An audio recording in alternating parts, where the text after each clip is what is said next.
ਹੱਥ ਮੁਬਾਰਕ ਬੱਕਰੀ ਨੂੰ ਲਾਇਆ, ਇਹ ਰੱਬ ਦੇ ਨਬੀ ਪਿਆਰੇ।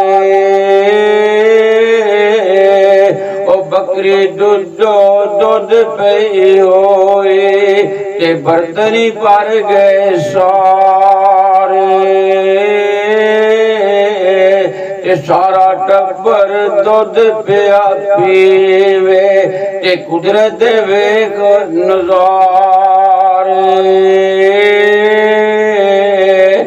ਸਾਲ 18 ਬੱਕਰੀ ਦੁੱਧ ਪਈ ਦੇਵੇ ਤੇ ਰਾਵੀ ਜ਼ਿਕਰ ਲਿਆਵੇ।